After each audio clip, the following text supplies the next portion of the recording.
Good evening, everyone, and welcome. Welcome to our evening together. It's really exciting. Um, I'm Lori Ringart, and I'm honored to serve as the president of Save Our Seine. Welcome to our special evening that is one of our 30th anniversary events. I am delighted to tell you that we have nearly 60 people registered for this evening. We're very excited to present to all of you this evening with Ariel Gordon on the benefits of the urban forests, which is also a fundraiser for our Save Our Seine. I just want to talk a little bit about, I feel very privileged to live near this beautiful river and greenway. And why do I do this work? I do this so that we can preserve this beautiful ecosystem for now and for our future generations, for our grandchildren and great-great-grandchildren. I'd like to acknowledge that we are located on Treaty 1 territory and on the ancestral lands of the Anishinaabe, Cree, Oji-Cree, Dakota, and Dene peoples, and in the homeland of the Métis Nation. We offer our respect and gratitude to the traditional caretakers of this land. I'd like to tell you a little bit about Save Our Seine. We started about 30 years ago as a group of people who were fed up with the horrible mess the Seine River was in. Save Our Seine River Environment, Inc. is a nonprofit organization in Winnipeg whose mandate is to preserve, protect, enhance, restore, and repair the Seine River Greenway, and to work in partnership with governmental and business and other nonprofit organizations for stewardship planning of the Seine River Greenway. We also raise public education and awareness and improve public access to the Greenway. We are part of an ecosystem ourselves of a community, local businesses, the city, the province, the federal government, foundations, and other organizations, and many of you who are in the community who are interested in the care of this river and greenway. I'd like to take this opportunity to thank our organizing team. I'd like to acknowledge that the great work of this organizing team for bringing this evening together, and including Tari, Jose Ann, who has been the chair of our 30th anniversary events. Thank you, Jose, for tireless efforts. To Anita and Eric. And thank you to all of you who are here this evening. I'd also want to thank our board, volunteers who provide tireless hours, and to our executive director, Michelle Kading, for all the great work all of you are doing behind the scenes and along the river. And now, without further ado, I'd like to introduce our speaker tonight, Ariel Gordon. Ms. Gordon is the Winnipeg-based author of 2 collections of urban nature poetry, both of which won the Lansdowne Prize for Poetry. Ms. Gordon drew on her journalism and science background while writing her most recent book, the nonfiction collection Treed, Walking in Canada's Urban Forests. This evening, we are privileged to enjoy a book reading from the book Treed and hear about the benefits of the urban forests. Ms. Gordon has graciously stated all donations will be contributed to the SOS Accessible Canoe and Kayak Dock project. And I do want to say that if you've been there by John Bruce Park, you'll see the great progress that's being made on that dock. It's very exciting. Before I hand this over to Ariel, I'd like to just mention that if you can post any of your questions in the Q&A feature, not in the chat, but in the Q&A feature. And then that way we can keep track of all your great questions. You'll also be able to vote on the questions there, and the priority questions will rise up to the top you can vote with thumbs up. Please feel free to chat, just making comments or anything you want in the chat feature. So without further ado, I'm going to hand it over to Ariel. Hello, everyone. All right. I'm so happy to be here. I really identify as an urban nature enthusiast and a writer and a tree hugger. I wouldn't say I'm an expert on any of these. I'm not an expert on urban forests. I'm just someone that loves them and has accumulated a little bit of knowledge. So I'm going to show you a PowerPoint presentation while I talk about the benefits of the urban forest. All of my sources are listed, so if you want to go read more, you can. I am also going to be giving away a copy of my book Treed, which I'll do a reading from after the presentation. So how it's going to work is the person that donates the most tonight will get a free copy of the book, and we'll get it to you after the event. So I'd really love to sign this book to you. So let's get donating. Save Our Seine does such amazing work. The other thing I sort of want you to do, if you can, instead of it feeling like I am just talking into the void, I'd love to see some more comments in the chat. And I'd love, in particular, for you to tell me about your favorite Seine tree. So however you use the Seine, whether you're a canoeist or a cyclist or a hiker or I guess you could be a swimmer. I don't know how many of you swim in the Seine, but I'd love for you to tell me about the ways you use the Seine Greenway and your favorite Seine tree. So tell me about your favorite Seine tree in the chat. That would be awesome. I would really love that. It will keep me company while I'm doing my presentation. All right, so I'm going to share my screen. Give me 1 second.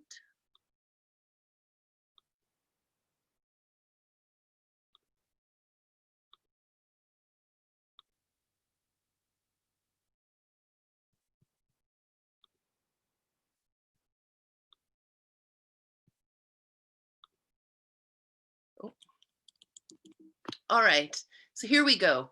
The benefits of the urban forest, which is a presentation I'm reading by me, Ariel Gordon. So first things first, what is the urban forest? Well, the urban forest is composed of all trees on public and private land within city limits. So that includes riverbank trees, it includes boulevard trees, and it includes anything on the 4,047 hectares 4,047 hectares of parkland the city maintains. And that's also anything in your yard. So it really is that all-encompassing totality of trees. Now the urban forest by the numbers, the city of Winnipeg estimates that there are more than 3 million trees planted and natural in Winnipeg's urban forest. Now previously, the city said that there were 8 million trees in our urban forest, which was basically their best guess going back 15 years.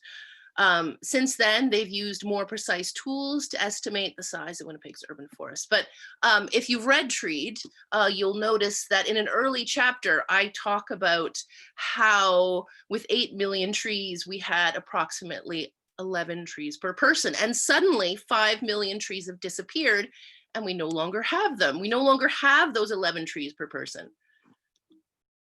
But as you'll see, I've divvied it up with the new numbers. So the estimated population of the city of Winnipeg in 2020 is 776,400 people.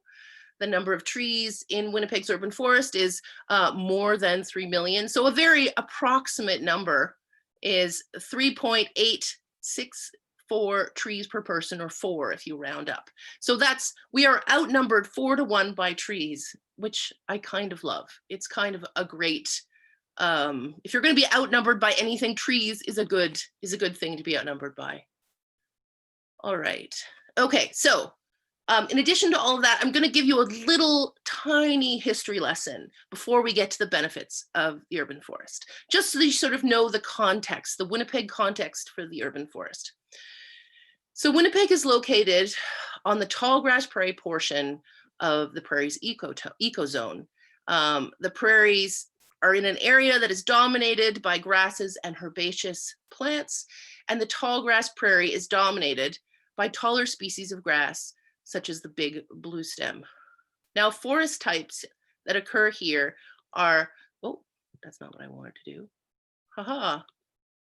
Forest types are aspen forest, oak forest, and river bottom forest are also common around Winnipeg. So Winnipeg and its rivers.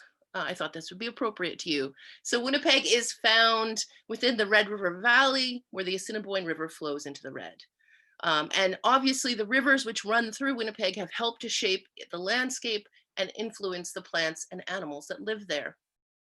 And although the landscape has fairly good surface drainage, it has slow internal drainage, which means that it's created random small depressional wetlands, such as sloughs, ponds, and marshes. So Winnipeg, well, let's talk about the origins of the urban forest then.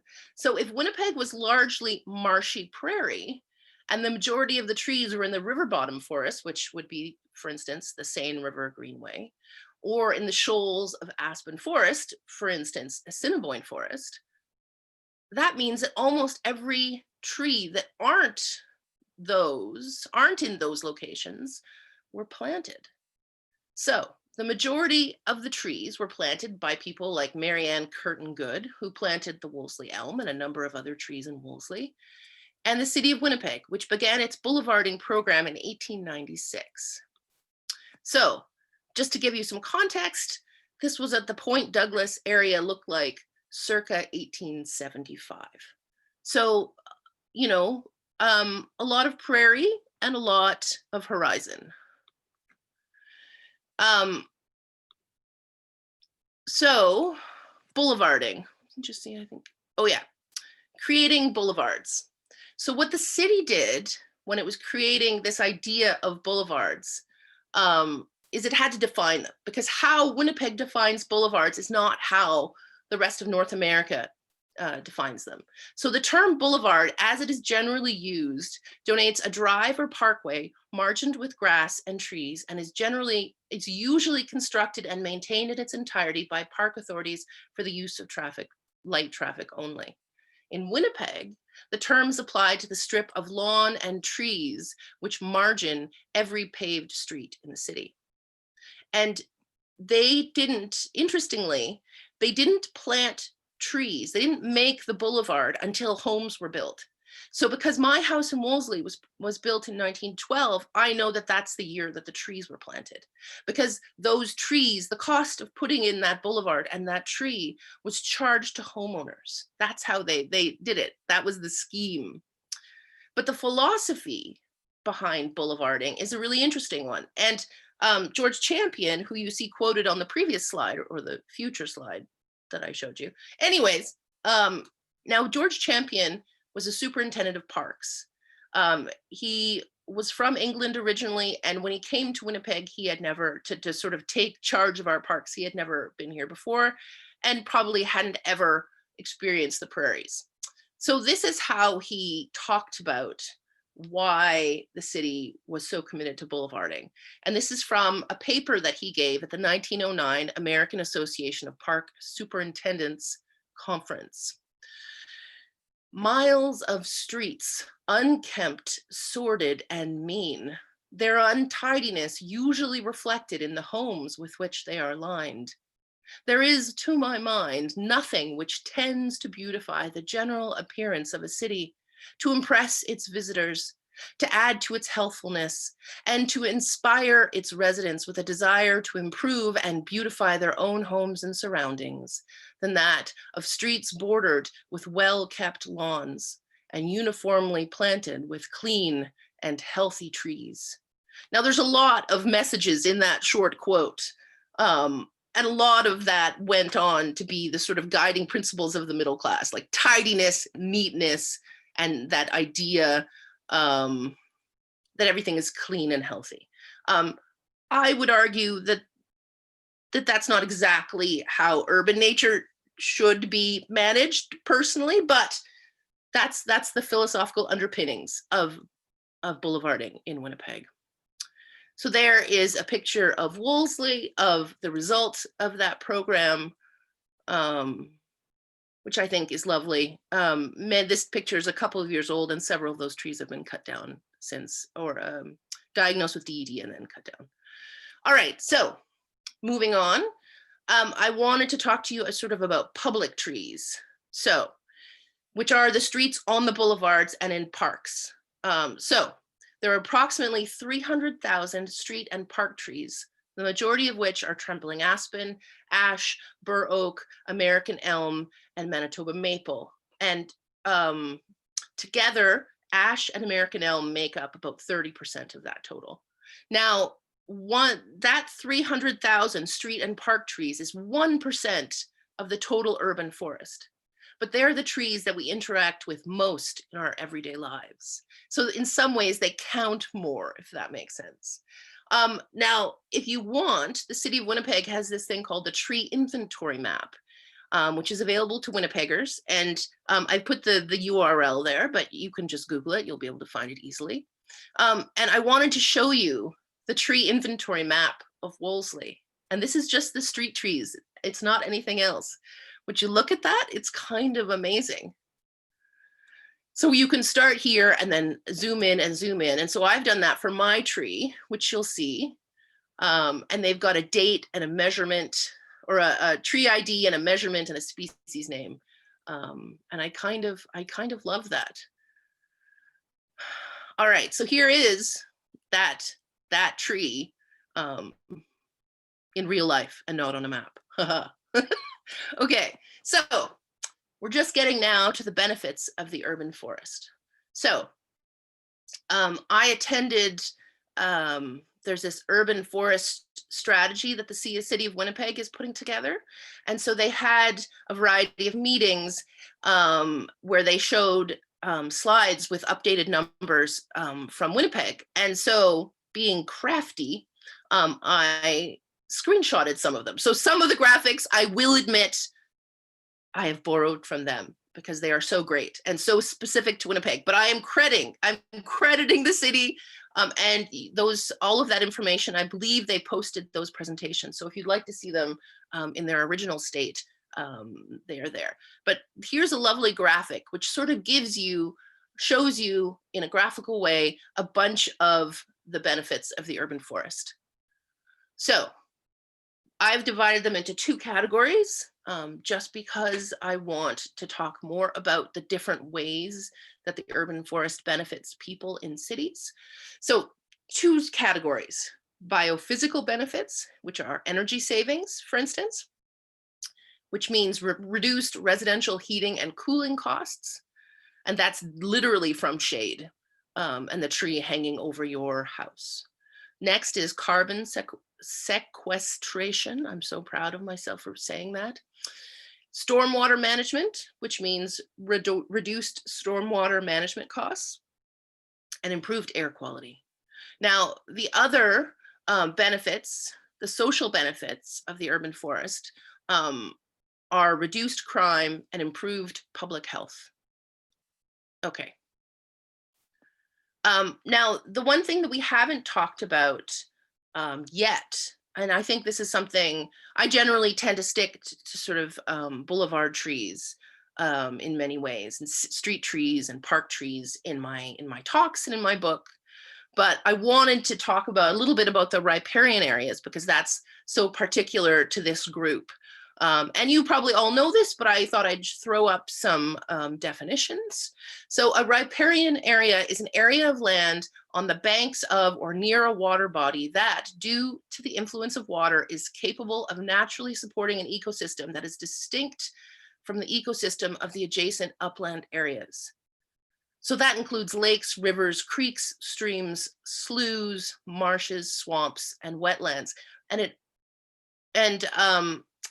Riparian areas are often referred to as transition zones or vegetated buffer areas, or even river bottom forests. And they are made up of aquatic and terrestrial plants, including cattails, grasses, shrubs, and trees. And the last thing is that sort of fallen logs, leaves, and rocks. So all of that sort of stuff that isn't growing, but that is part of the ecosystem, are also integral for riparian areas. And here is a lovely graphic that sort of shows many of those things. So you can see the trees and how they anchor the riverbank, how they hold soil in place, how they prevent slipping of soil layers, and how they hold and absorb water, especially during storms, and that they break the force of that falling rain. Yeah.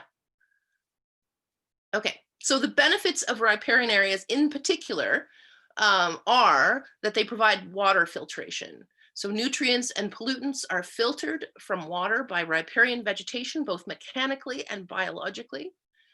As the water runs off the land and enters waterways, it slows the water runoff.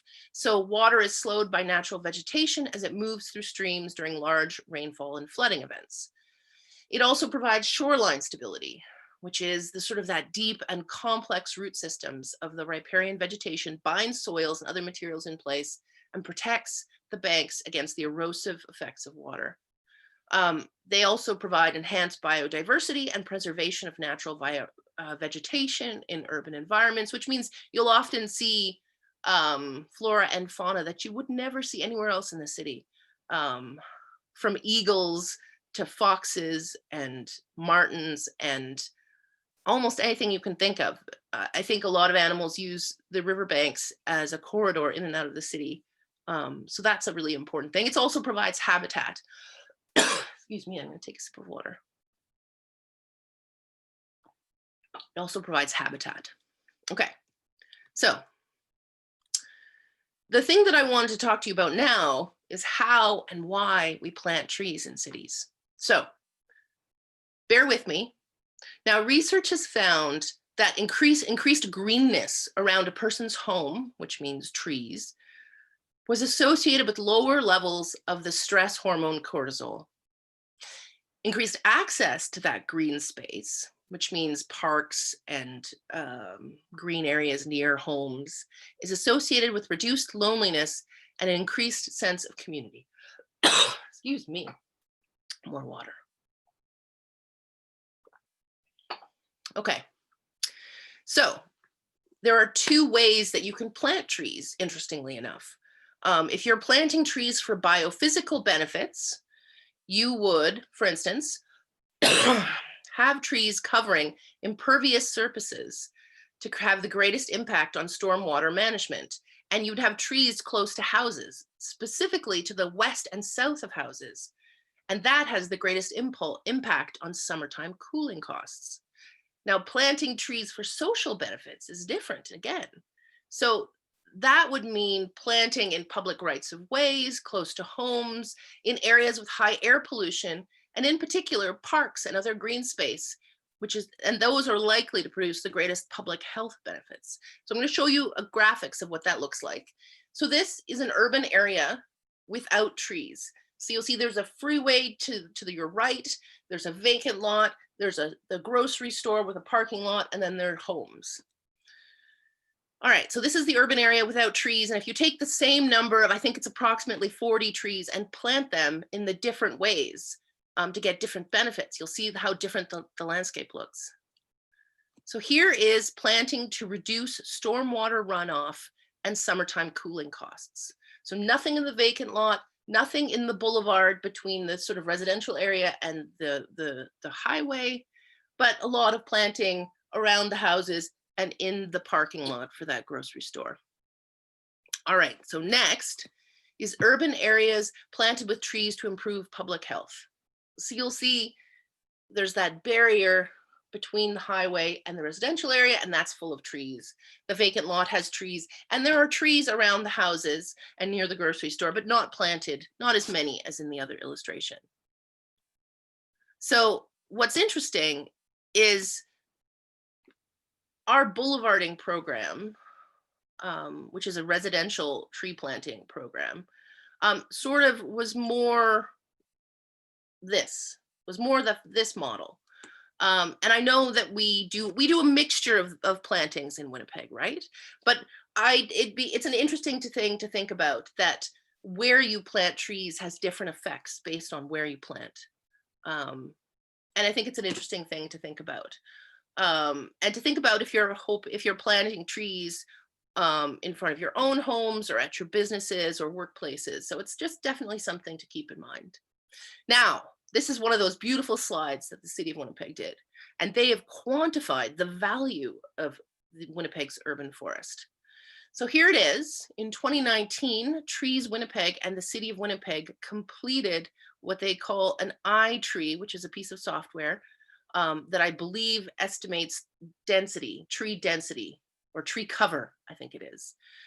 They did a study to measure Winnipeg's urban forest benefits. So here are the findings.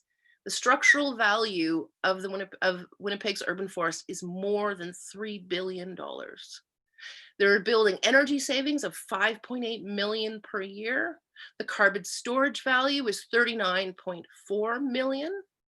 And the avoided runoff is 1.2 million cubic meters, which is apparently 480 Olympic-sized swimming pools. And so I think that's actually pretty amazing. And you can see on the map the different areas of the city.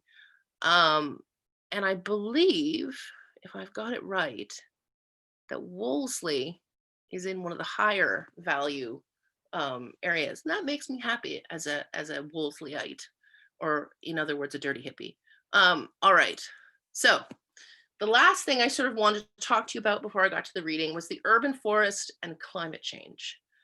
Now, research is showing that on the prairies, the weather will become more variable with climate change. And this means a higher risk of extreme weather. So flash floods, severe rain, and hailstorms.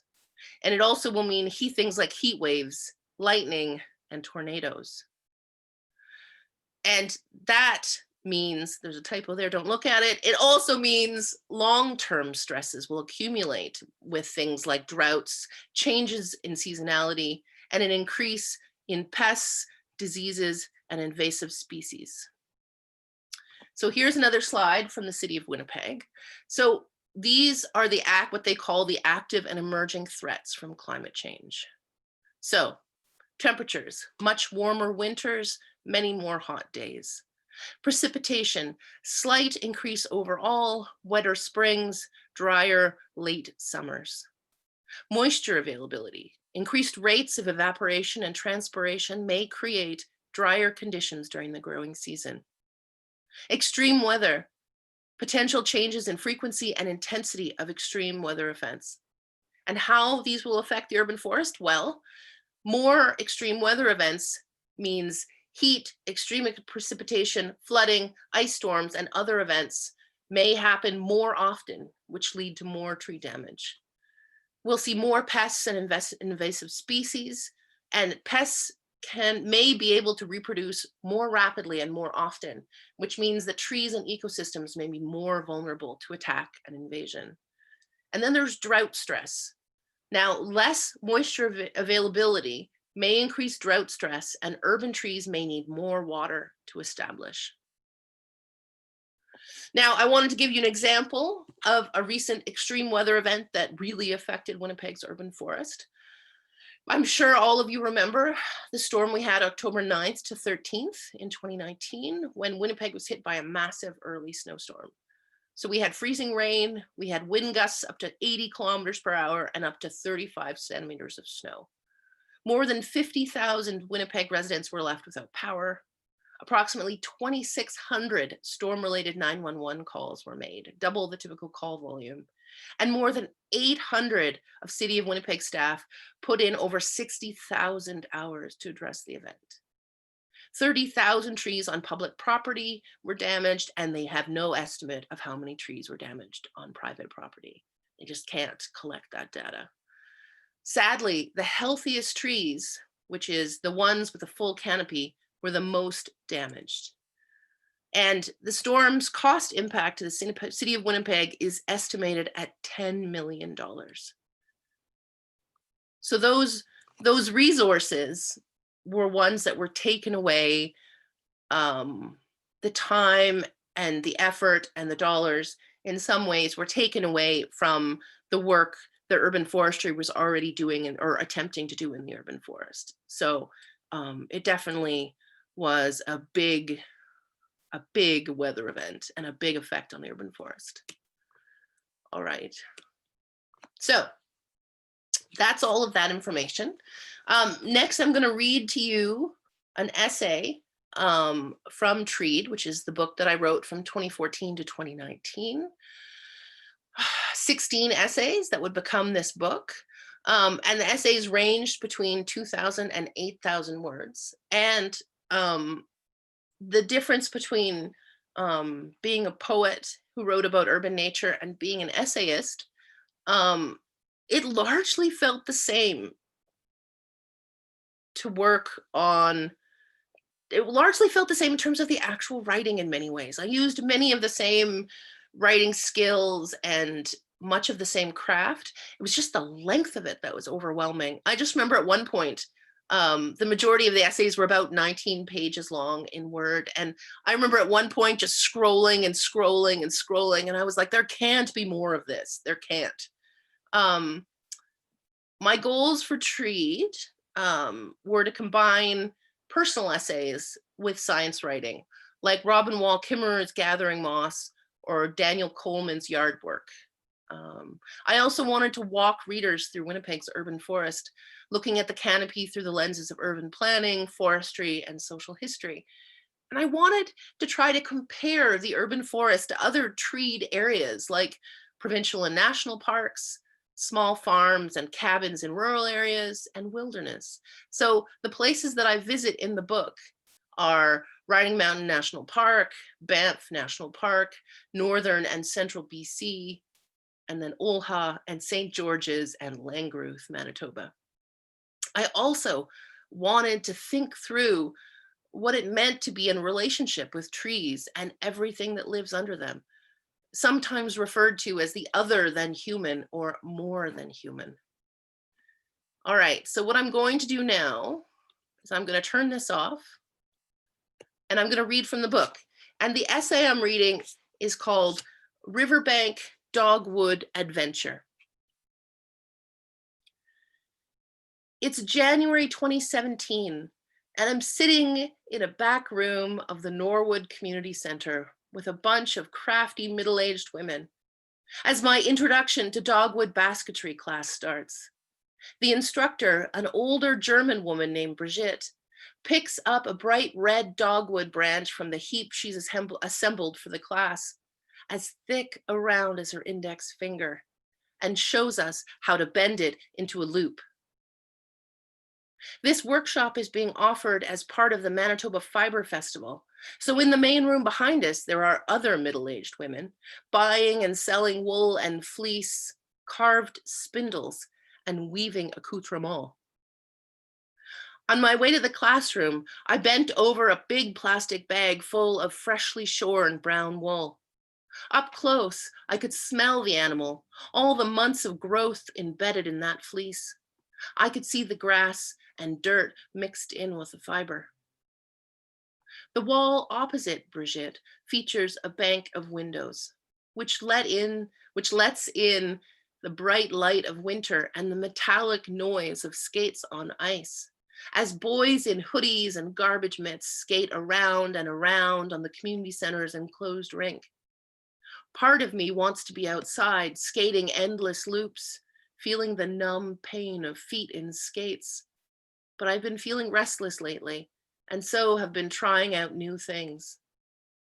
I put my head down and concentrate on making the dogwood bend and loop. As the hours pass, Brigitte moves around the room, answering questions and peering at everyone's baskets. Only two of us finish our baskets, myself and another woman. My fingers ache afterwards, and there are reddish-brown piles of broken branches on the table in front of me and littering the floor. It's strange to throw them out. They don't feel like garbage. Dogwood, also called red osier, also called red willow, though technically it's not a willow, is a shrub that's native to Manitoba. My favorite field guide for Winnipeg's urban forest, Johnson, Kershaw, and McKinnon's Plants of the Western Boreal Forest and Aspen Parkland, notes that it is widespread preferring, quote, moist woods and thickets, clearings and riverbanks. They also note that dogwood was an important plant in traditional medicine. The Cree added its inner bark to tobacco, and used it as a wash to treat snow blindness. They also made a tea from its bark to treat coughs, fever, and pain. The website of my favorite garden center, Sage Garden Greenhouses, says that, quote, dogwoods are among the most popular landscape shrubs, and touts what it calls its naturescaping benefits. Quote, dogwoods provide perching and nesting habitat for birds, as well as a food source, berries, says its online catalog. The spring flowers provide nectar for bees and butterflies, host for the spring azure butterfly. The catalog copy for Shelmerdine, another garden center that has recently turned itself into a, quote, lifestyle enjoyment center, focuses on dogwood's hardiness. Quote, it is an amazingly adaptable plant, tolerating both dry conditions and even some standing water, swears the Shelmerdine catalog. It is not particular as to soil type or pH. It is highly tolerant of urban pollution and will even thrive in inner city environments, all of which Winnipeg has in spades. When I get home, I post a picture of my basket. Oh, and I wanted to show you the basket because I have it here. Can you see it? This is the basket. When I get home, I post a picture of my basket to my various social media thickets, asking if anyone wants to go collecting dogwood with me. I can't decide if my basket is ugly or not, but posting the picture gets me the easiest social approval I've ever received. My 2 books of poetry didn't get this kind of response. Lovely, beautiful color, says a poet with architectural sensibilities. That is gorgeous, comments a writer who's recently become fascinated with knitting. Beauty, exclaims an eco-critic. Next, home economist Getty Stewart shares a picture of the willow basket she'd made with naturalist Laura Reeves the year before. Laura spent nearly 2 decades as a botanist with the Manitoba Tallgrass Prairie Preserve, and now comes into the city regularly to teach popular workshops about wild edibles. Quote, Winnipeg isn't the time, quote, winter isn't the time for harvesting most basket materials because the sap is in the roots and the stems aren't as flexible, Laura comments. I recommend waiting until early spring before the leaf buds open is best. Even summer and fall are okay. Some people prefer fall harvested stems, but not winter. I replied that the instructor said she always harvests dogwood in winter because that's when they're most vividly colored. That's interesting, Laura replies. I've pretty much given up harvesting dogwood for baskets. The deer love them, so it's hard to find branches long enough for weaving around here. I did use some in one basket I made, but it took quite a while to find suitable materials. When I'd asked where she'd sourced the dogwood, Brigitte mentioned that she'd collected it on the banks of the Assiniboine River near Wellington Crescent. That's basically adjacent to my home in Wolseley on the other side of the river. She also mentioned that she'd heard there were clumps of dogwood at Assiniboine Forest, but that she'd never harvested from there. A few days after posting the picture, I buy earrings made from slices of deer antler at a hair salon / flotation therapy place in Winnipeg. The stylist behind the cash register mentions that the antlers were sourced in Assiniboine Forest. And I can't help but post a picture of the earrings too. After that, I know what I'm looking for. I don't just want to make another basket. I want to make a basket from the dogwood from the forest that I love. I want to make something out of my meditations on the urban forest besides essays. In the meantime, my basket dries out. Following Brigitte's advice, I regularly pick it up and test how it sits on the table. If it sits funny, I push it back again. If it sits funny, I push it against the table, shifting the structure of the basket slightly. It's the third week of January, a week or so after the course. Though I've intended to go on a dogwood scouting mission, so far I haven't managed it. It's dark when I leave the office at the end of the day, and somehow looking for dogwood by flashlight isn't appealing. On my writing days, I'm struggling to finish essays, and I don't want to give up the time to rustle around on the riverbank. So that leaves my work lunch hours and weekends. On a Tuesday around noon, I'm at work and have dutifully eaten my Tupperware leftovers. I could sit there all lunch hour, chatting with my colleagues, sipping tea and dipping into a book. I know I should head out, but I hesitate, then force myself to put away my lunch things and pull on my winter jacket. No one is telling me to stay. No one will notice if I stretch my lunch hour a bit, tramping around, but I still feel reluctant. Part of it is how cold it is outside, but I packed my cold weather gear, snow pants, big boots, knitted cap, warm mitts into the trunk of my dirty little Prius this morning, so I should be fine. As I cross the parking lot to the South Woodlands, the decommissioned golf course next to the university, with my snowshoes under my arm, it feels like I've escaped. The path from the entrance of the South Woodlands to the stretch of riverbank it contains is only as wide as my shoulders, the result of a few weeks of feet on snow. I strap on my snowshoes and set out. There is a whoomph of my snowshoes sinking in fresh, thick snow, my heartbeat and my working lungs loud in my own body. After a few minutes, I reach the hill overlooking the river. I glance hopefully at the banks, but all I see is willow, dry brown cattails, and downed trees, noting again the signs that say danger, riverbank erosion. A duo of deer run across the river ice. Towards the end of my walk, having broken snow for 40 minutes, I come up behind a browsing doe, kicking at the ground under a tree close to the road. She hears me almost right away, even over the ever-present traffic noise, lifting her head from the ground and looking at me. But she doesn't run, and she doesn't seem to mind me standing there, watching her. The next week, instead of going for a walk, I attend a lunchtime lecture at the university. On the way between the building where the lecture is being held and the building where my office is, I stop to peer in the dirty windows of the greenhouse that sits in the shadow of the biology building.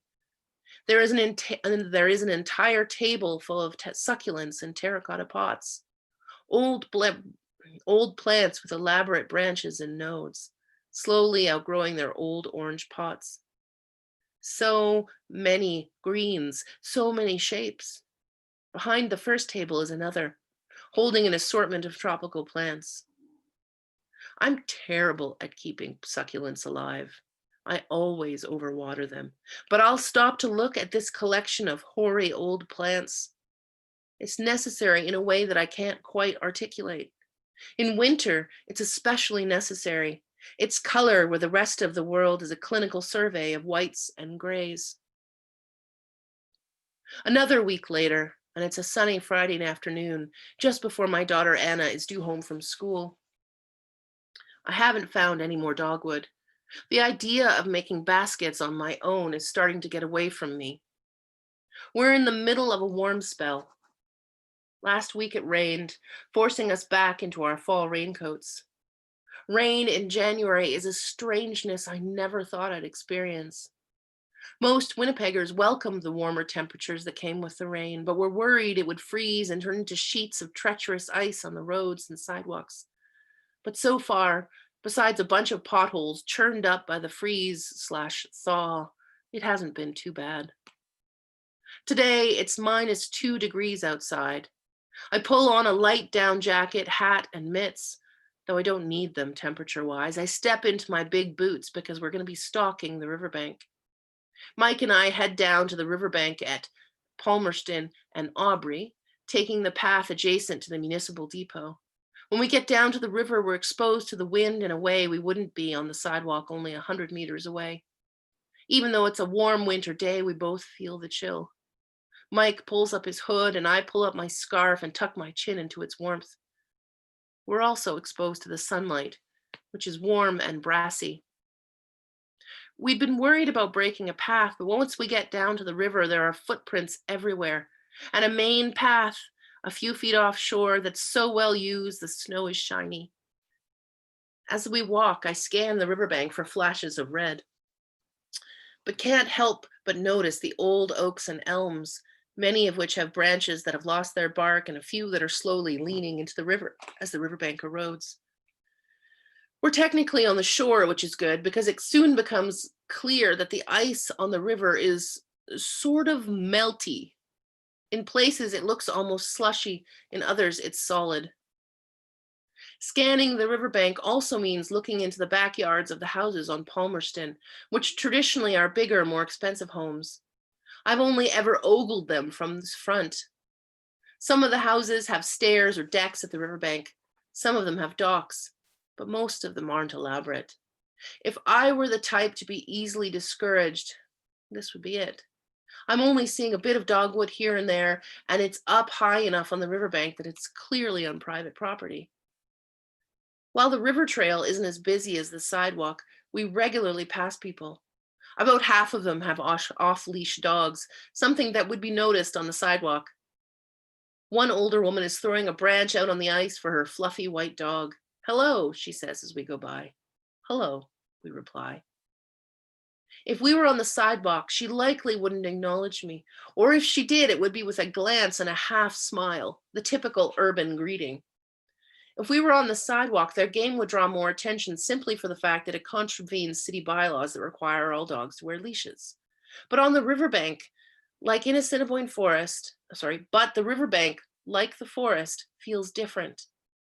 Though there are slabs of concrete mixed in with the river stone at the shore, though there are heaps of metal and sewer outflows, and you can see the backs of the houses that line the banks, if you blur your eyes, you might think you're out in the country, in a provincial park, or on crown land somewhere. Hers is the first of several greetings, the first of several off-leash dog. And every dog walker and bundled up hiker after her, young and old, acknowledges us.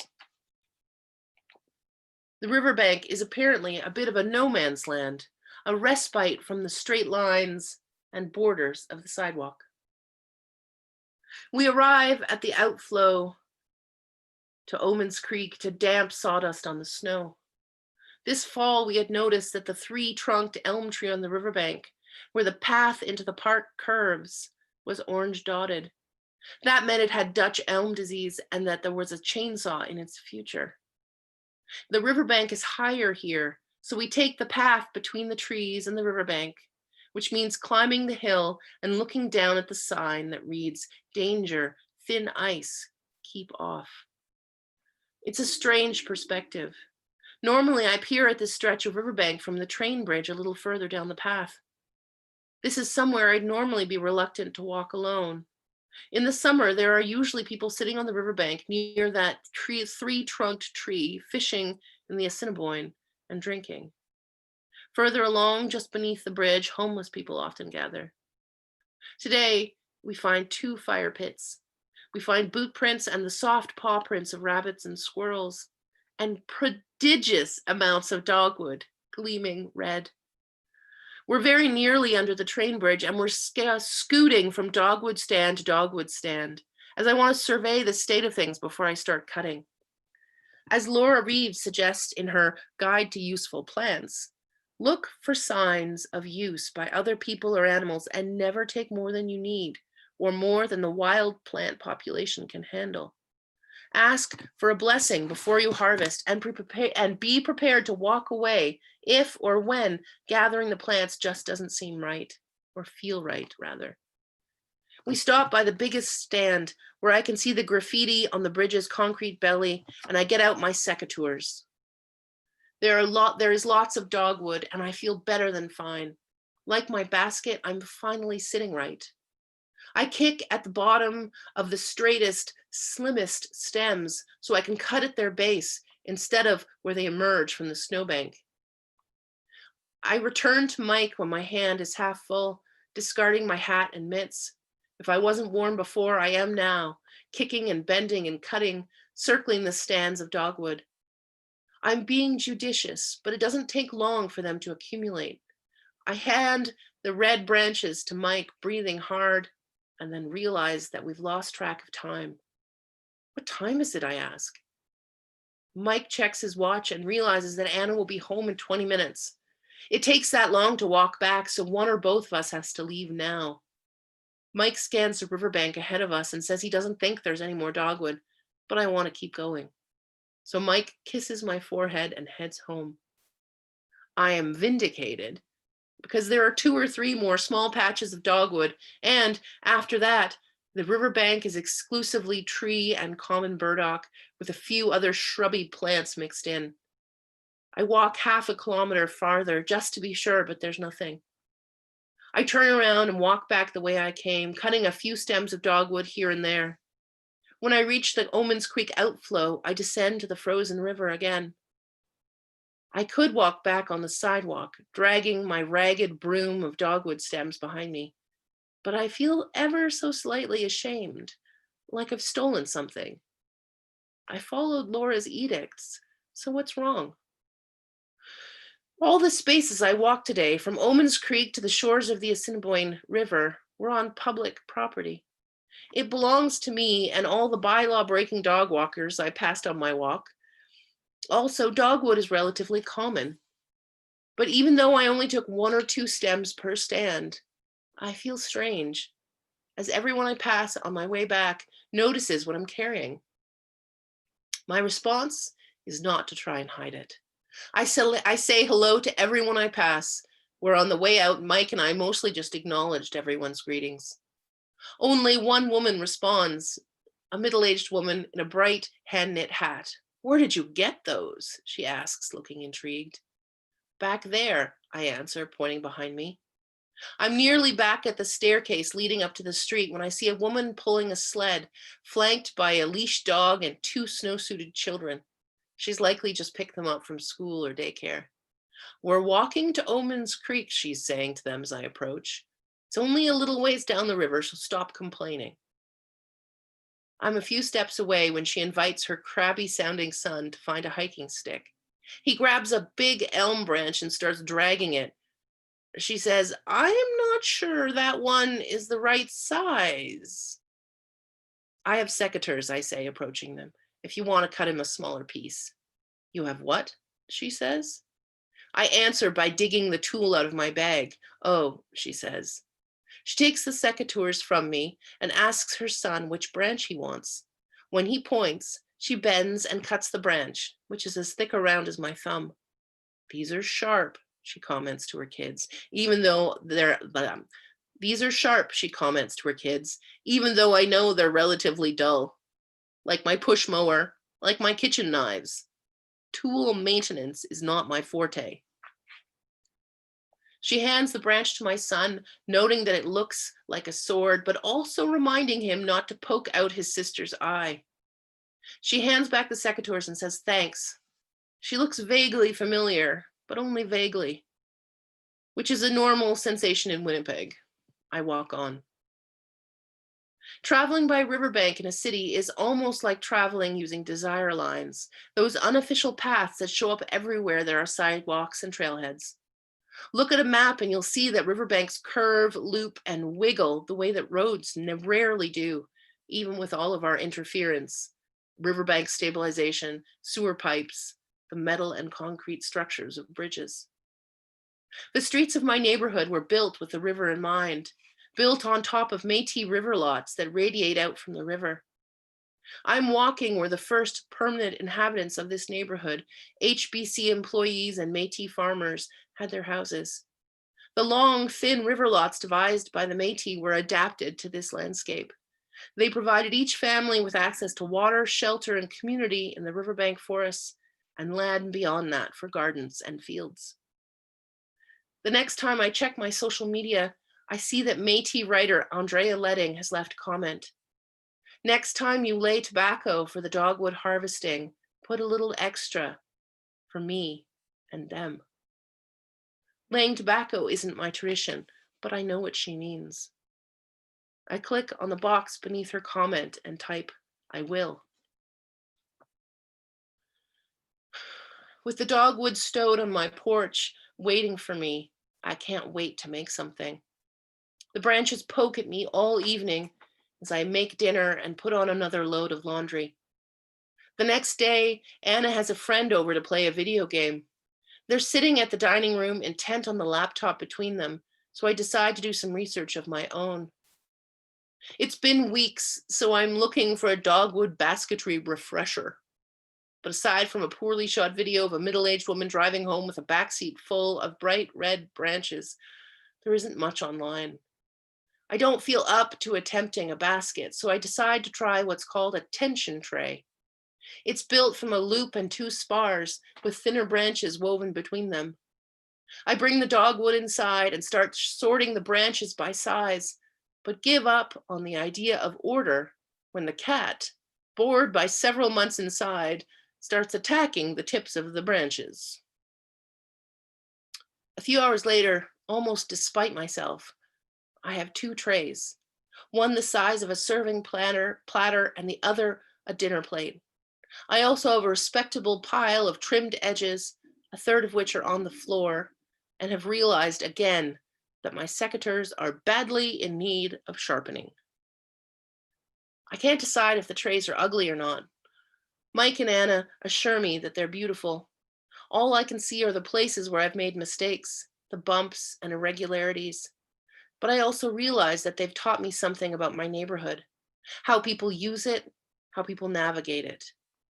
I've also investigated my sense of belonging to my various communities. I've traveled somewhere I wouldn't normally go, and somehow I don't feel so restless anymore. All right, that's the end of that. All right, so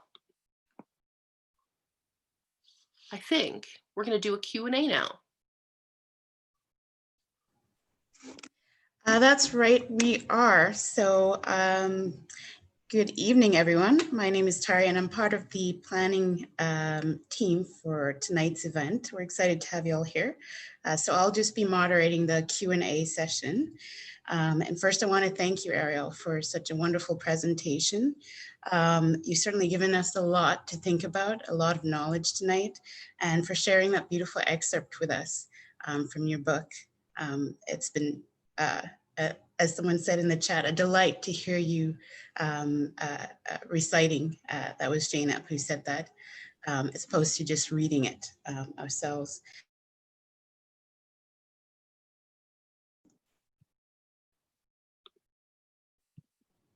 Oh, I think I accidentally muted myself there for a second. I was going to say something, but I didn't. We'll move on to our first question. That we received in the Q&A here that was voted up. This one was from Dennis DePat. What is your favorite natural urban forest and what makes it so appealing to you? I call Assiniboine Forest my beloved because it is in some ways the forest that started me thinking about the urban forest more generally. And my partner, Michael, 20 years ago when we first met, one day we were trying to decide what to do. And he said, do you want to go to Assiniboine Forest? And I was like, no, honey, you mean Assiniboine Park. And he looked at me and he's like, no, I mean Assiniboine Forest. And I was like, what is that? And I had never been. And if you don't know anything about Assiniboine Forest, it's a never developed patch of woods. So at one point, they thought the U of M was going to go there, and it's kind of at the junction of Tuxedo and Charleswood. So at that point, it was sort of kind of wild land on the edge of this residential area and the sort of industrial and agricultural areas of Charleswood. And so they assigned it street names that didn't, like for streets that didn't exist, and put it on a map. So if you look at a 1912 map of Winnipeg, there are streets there that never were. And they put in a few, what they called road cuts. And then it never happened. The U of M is not there. And so those few paths that they put in became the hiking trails in and out of the forest. So it's never been developed. And if you go in there, for me, it feels like you're in the middle of the woods somewhere, and you can hear traffic noise, and sometimes the plane goes overhead.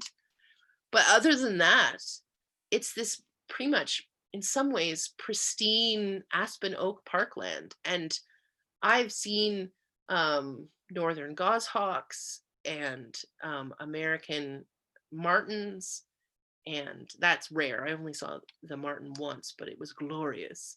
And deer and anything and everything you can think of. It's one of my favorite places in the world, never mind Winnipeg. So yeah, long answer, short question. What's your favorite, Tari? Actually, Assiniboine Forest is a close second for me, but I would have to say the Seine River. You have to say the Seine River. You get kicked out of the group if you don't say the Seine River. Yeah, yes, but those are my two favorite forested areas. So moving on to the second question, this one is by Veronica Dunn. What first awakened your love for trees? I grew up in Saint Vital, on the banks of the Red River, and we moved there to be closer to my grandmother, and so did my dad's other siblings. So all of my aunts and uncles and my granny lived along Major Drive and Kingston Row, and so we were close to them. And my dad remembers being evacuated during the 1950s flood, and so and our basement flooded a number of times, and so I really grew up next to the river. I had like a very riverbank childhood, and then later I started rowing at the Winnipeg Rowing Club, and spent a lot of time looking at my house from the river, which was a different perspective again. And at the same time, we spent parts of our summers at a cabin in Monackey that didn't have electricity or running water. And I really, between those two experiences, one very urban and one very wild in some ways, I sort of became really grounded in the natural world. And it almost became like a secret that I had with the world, that if I just stayed still, and if I looked around, that I would see things, that there were things there to be seen. And I still feel that way now. I mean, I take my cats out on leashed walks, and I go out and onto the street right now, like the last couple of days, and every time I see something natural, even in the middle of this downtown adjacent neighborhood, I always see something. And I don't know, I'm an enthusiast, so it makes me happy. But trees in particular, I think it actually goes back to Assiniboine Forest. I kind of found Assiniboine Forest kind of overwhelming. There was so much to look at. And how I focused was I started taking macro photographs of mushrooms. And so I did that for a number of years, and that was how I looked at the wider forest. And then, because so many of those mushrooms grew on trees or under trees, or, I sort of moved up into the trees, and I became really comfortable and interested in the trees. And, my family was really interested in the natural world, but they were not experts. So we were the family that would go tree, other tree. Like, we had no names for anything. We liked it, but we were not knowledgeable, which I think is probably pretty common. And so I slowly built up my knowledge and expertise through walking and looking and reading. And eventually, urban nature became urban forest, if that makes any sense. Again, a long answer to a short question.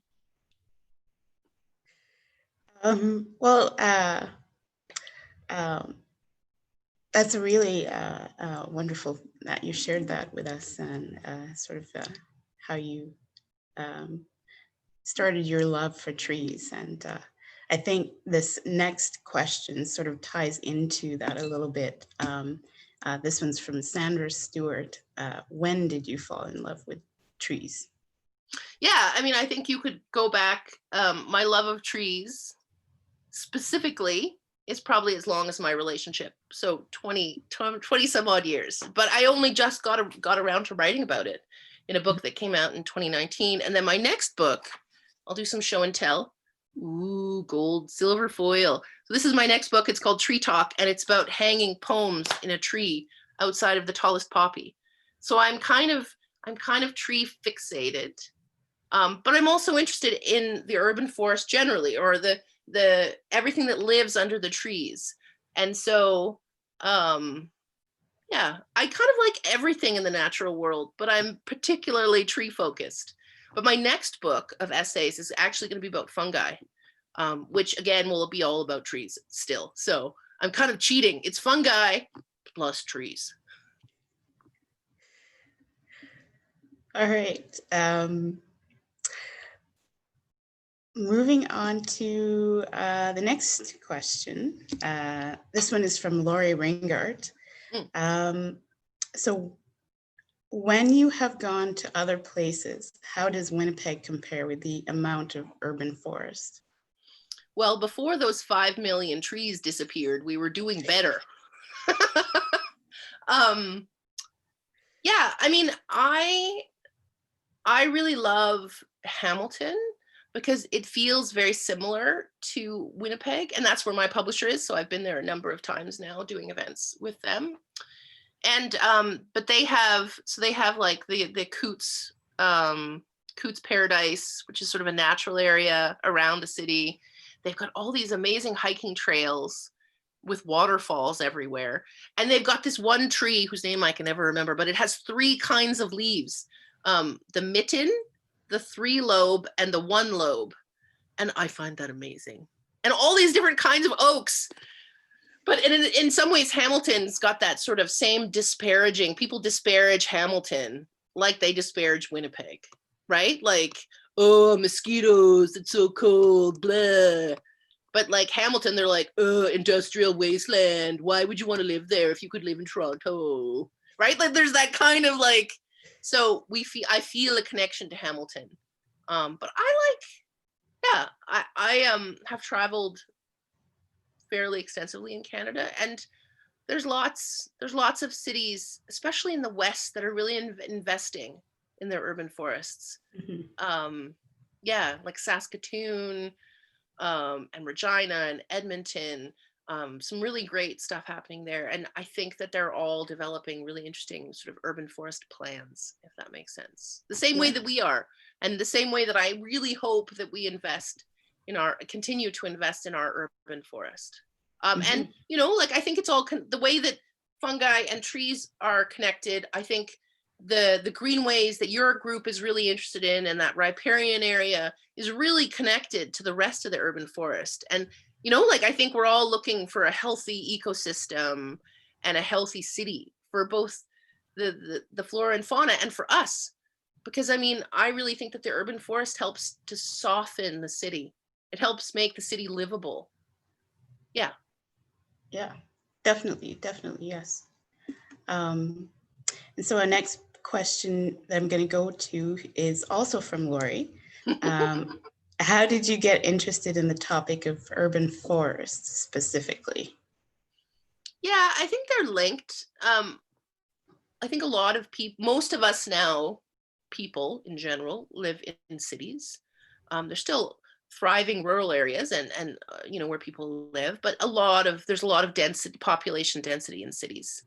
And so I'm interested in I would call myself a nature writer, but more specifically, I'm really interested in urban nature. So I want to help people to connect to the flora and fauna that's around us, because the idea of this like sanitized landscape where only we live, I don't think is very healthy. I don't think it's very interesting. And so if we can figure out how to do better with our connections to the natural world, and not to break out the pesticides and the pest killing people all the time, like we'd be better off. I think we'd be calmer and we'd be better off. And it's so funny because, you know, having that opinion means that, for instance, this spring, in the first days of the pandemic, we had a family of raccoons burrow into our roof. And it was going to be a minimum of $300 to get them evicted, which means killed, by pest control. And we did a bunch of reading and we tried a bunch of deterrents and none of it worked. And then we just reconciled ourselves to them being there.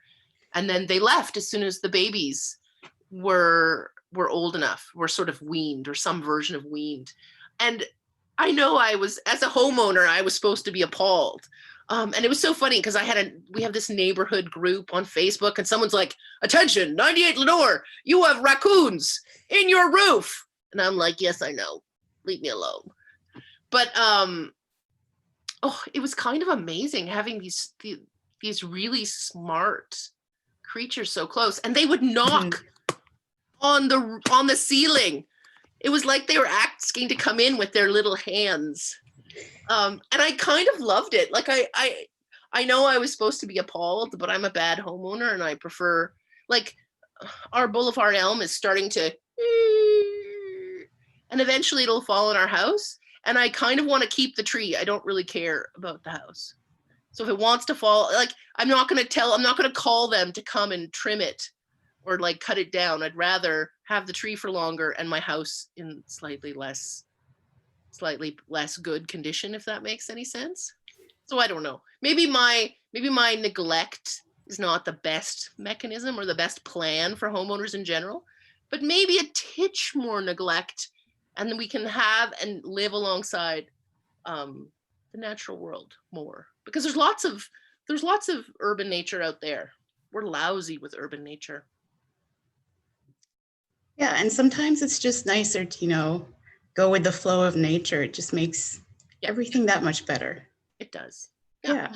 And I have to say, all summer people were posting pictures of their canoe rides down the Seine, and oh my goodness, was I jealous. I don't have a canoe, so I could, but this summer I'm gonna have to figure out a way to get on your Seine River, because those pictures were glorious. Yes, please do. Yeah. That's the plan. So what does the city need to do more of to safeguard the urban forest, do you think? That question from Sandra Stewart. Yeah, I mean, the main thing is to talk to your city councilors about providing consistent funding for the urban forest. We're at a point where there's a lot of elms coming down with Dutch elm disease. It's around 8,000 a year that are being diagnosed, which is a lot. Those are really high numbers. There's a lot of ashes that are coming down from the cottony ash psyllid. I always think I mispronounce that name. And then the emerald ash borer is here, and we're not sure exactly what it's going to do. Usually it decimates ashes and there's no treatment. There's just prevention. So, and those two trees together, ash and elm, are 30% of our canopy. So our canopy is in really quick change right now. So we have to support the city in planting more trees, because they're spending all their time and resources cutting down diseased trees. So they're not actually able to do as much planting as they normally would. So they just need more resources. They need our support, basically. But I'm kind of excited by the prospect of a new and different urban forest. Like, we're not going to have the canopy of elms anymore, right? Like, that's sort of a thing of the past. So if you've got some of that on your street or in your neighborhood, love it to death. Oh, that's some weird phrasing. Love it, because it will not be here in 10 years or 15 years. My street where we moved in, we had it when we moved in 2009, and our tree now is one of the few big old elms that's left. There's about 10 others, and then the rest have come down, and and have been replaced. And, you know, but I'm glad that we have less of a monoculture. I'm glad that we have different tree species of different ages. And I'm hoping that we can figure this out, that we can figure out how to keep our forest and to make it healthy. And it'll in turn help us to survive climate change in this city. So that's my hope. It's not just because I like them, you know, because I do like them. It's because they provide real quantifiable benefits to people in cities, and specifically around climate change. So plant trees. Oh, that's another thing. Plant trees. If you can, plant trees. Water those trees, because now they really need support with the droughts, the persistent droughts we've been having in the summers. So if you do plant trees, water them. If you notice a tree that you think looks stressed, which means that sort of crinkly leaves, you know, when they get, I noticed that some of the lindens or the basswoods had sort of like a crinkly edge around them. If you can, water them. But yeah, mostly it's just trying to keep the pressure on the city to fund urban forestry to the extent that they need to be funded. Yeah. And so we'll perhaps make this our last question, just so we're keeping with time. I love this question from Fenella Timmerman. You said you hugged trees. Do you also speak to trees? And if so, what are some of the conversations you might have? I'm a tree hugger. And I like Japanese forest bathing, which is sort of meditation using trees or using green spaces. But I do not, I guess I don't talk to them. I put my forehead on trees if I'm close to them. And I guess I write poems to them as a way of addressing them. I guess that's how I talk to them. I write poems to them. But yeah, I don't know. A better question is, what do trees say to you? Like audience members, or, you know, what do you think trees say to you? And if they do talk to you, then you are lucky.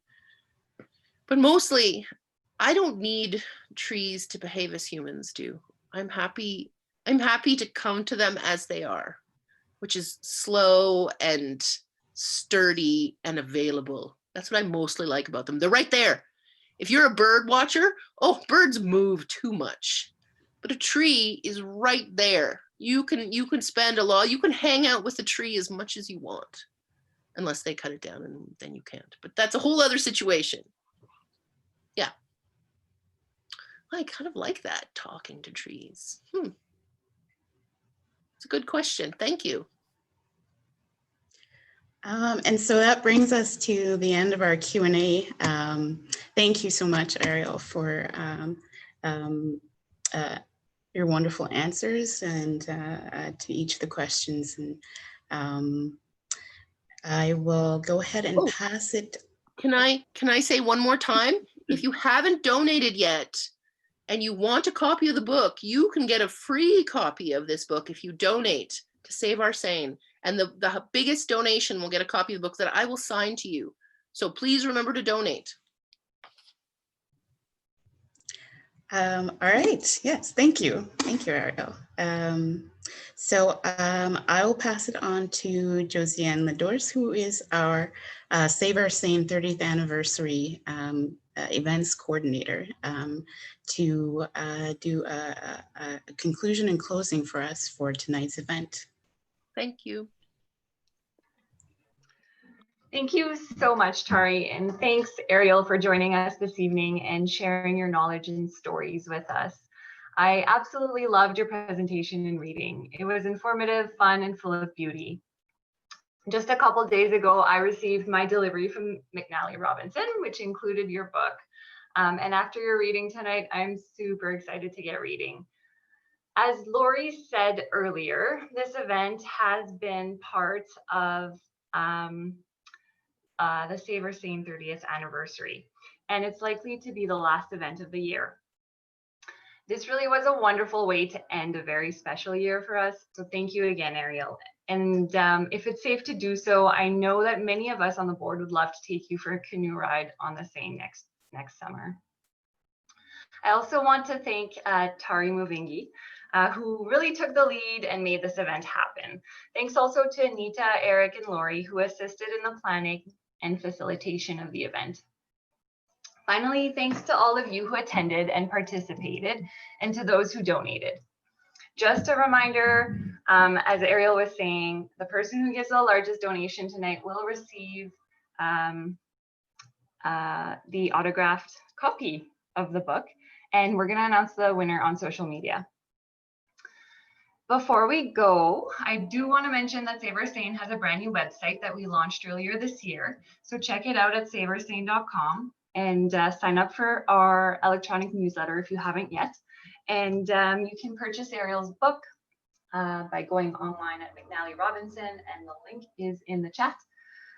Finally, when you leave the Zoom webinar tonight, there's going to be a short survey that automatically pops up. So if you can take a moment to fill it out, we do want to hear from you, and your feedback is very important to us. So thanks again, everyone, and have a wonderful evening.